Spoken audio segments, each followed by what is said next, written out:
Outreach is the biggest thing you can do when it comes to the homelessness. No one really wants to go out where we go out twice a week.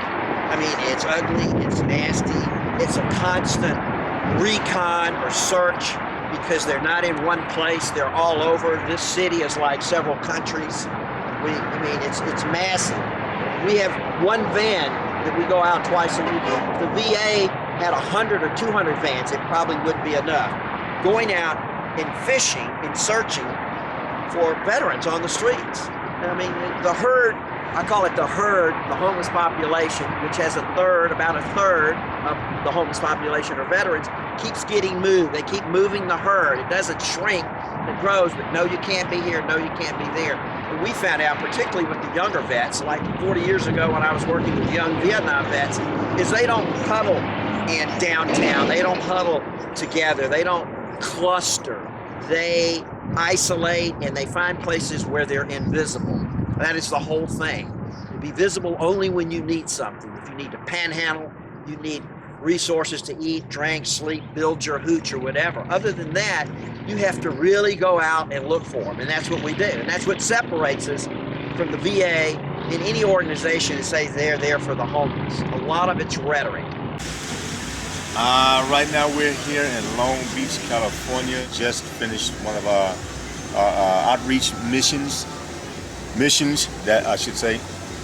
Trying to find homeless veterans, trying to find out what kind of assistance we can provide, what kind of help that we can give.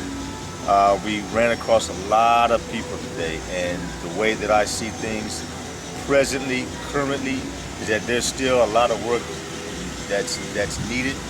I believe that there are more homeless veterans out here and homeless people in general. I spoke with a young lady today named Shella. She said that she had just lost her apartment. Her husband is an ex-Army, and they're struggling. And they couldn't pay rent. They're out on the street. So we're here today, NVF, representing NVF, and we try to do our part. It is a collaborative effort. It's not an easy thing. Everybody has to play their part. And if you're saying that you're going to bail out someone, then help those that are really in need of help. Help those that are suffering, and those that are struggling, and those that are in need. We all get together in unison and complete agreement as to what we need to do to eliminate this problem. Then I think that things will get better. So we run a national crisis and information hotline 5 days a week. Wish it was 7 days, 24 hours, but mainly it's to interact in between all the confusion of getting veteran services, and particularly the last 10 years with these young war veterans, these war fighters coming back with multiple tours, the economy, the problems with TBI and PTSD, how to navigate the VA system. You know, the VA has really a lot of good people inside of it, but to get inside, I call it the castle, and to be hands-on, user-friendly, warm, to be able to address all the needs and not be so segregated and fragmented in the services, and that's huge. Our foundation should not even be around. No community-based organization, given the amount of resources the VA gets annually, we shouldn't even be around. The reason we're around is because they do not encompass all the problems that veterans have trying to reintegrate back into society. So they could do so much more. I think it's a lot about an attitude. It's a lot about passion to work with veterans. I mean, my organization and many of the community-based veteran organizations have veterans involved. They've been through it. They know the problems. They know how tough it is. They know how tough it is to navigate the VA.